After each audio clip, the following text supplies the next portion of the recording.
sajalah, hanya Yesus sajalah andalanku, batu karangku. Tidak tahu batu akik sekalian yang sudah tidak laku lagi sekarang. Itu ketika tidak ada badai, itu ketika tidak ada masalah, semua bagus. Orang betul-betul yakin. Tapi ketika badai itu datang, masalah, tantangan, sakit penyakit, pergulatan, pengkhianatan, kita masih percaya tidak pada Yesus?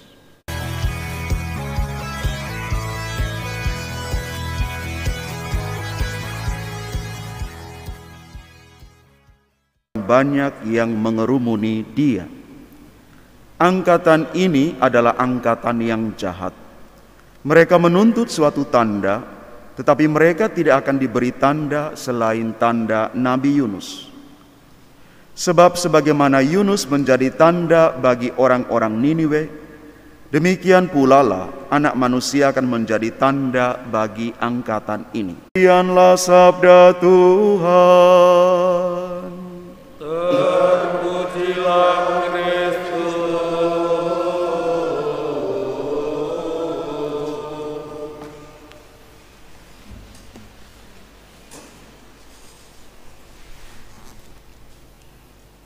Yesus menegur ketegaran hati orang yang tidak mau bertobat.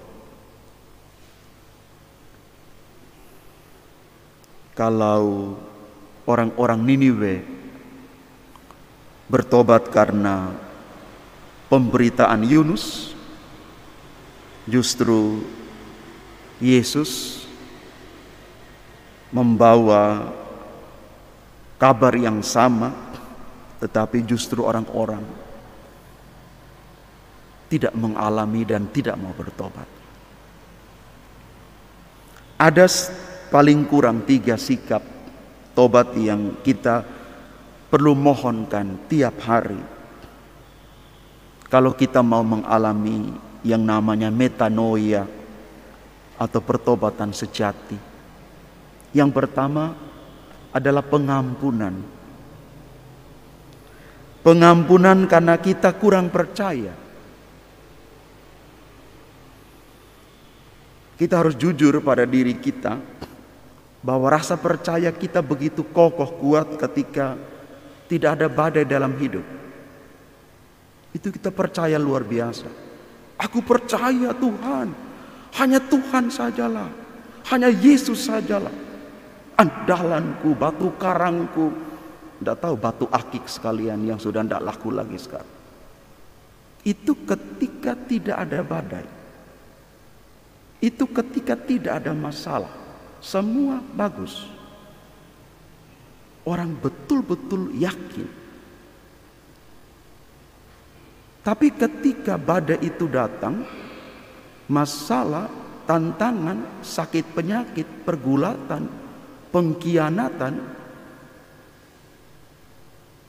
kita masih percaya tidak pada Yesus? Hari-hari ini kita sementara hidup dalam satu dunia yang modern, tetapi di abad 21 dikatakan sebagai satu dunia postmodern.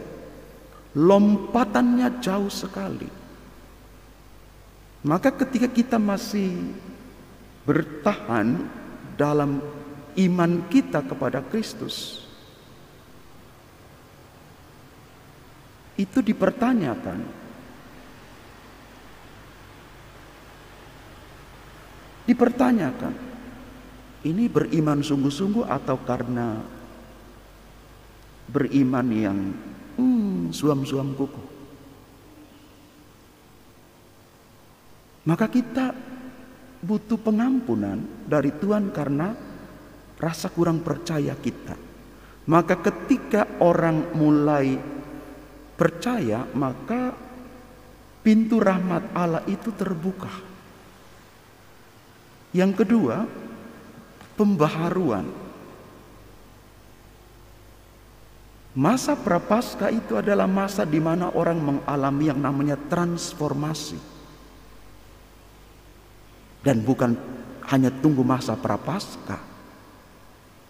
Kita beriman kokoh bukan hanya masa prapaskah, selama 40 hari doang, tidak. Pembaharuan pola pikir, tindakan kita, sikap iman kita dan cinta kepada Tuhan lewat sesama. Bapak Ibu yang hadir di sini, saya yakin, seyakin-yakinnya bahwa Anda punya cinta kepada Tuhan luar biasa.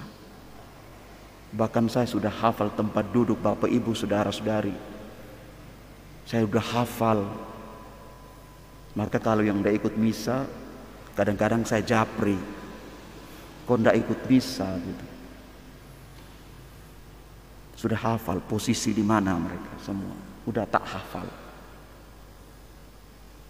Ini rasa cinta kita.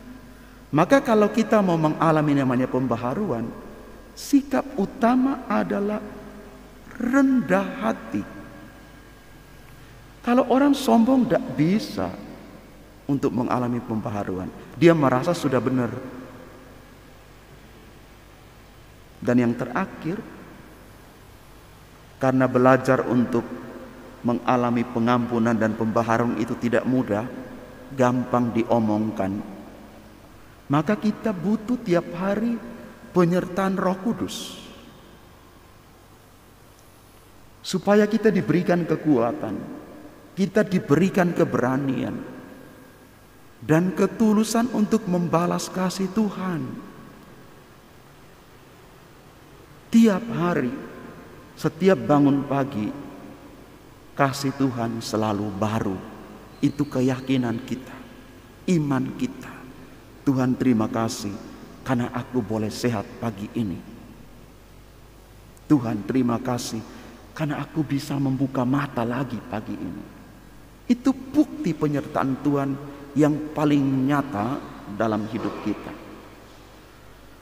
Maka dengan demikian kita belajar untuk setiap hari membuka hati untuk yang namanya pertobatan. Tobat itu tidak sehari 2 hari. Tidak. Sepanjang perjalanan kita manusia. Kenapa? Karena kita masih manusia. Karena kita masih darah dan daging. Dan kita masih hidup di tengah dunia. Tuhan memberkati kita. Amin.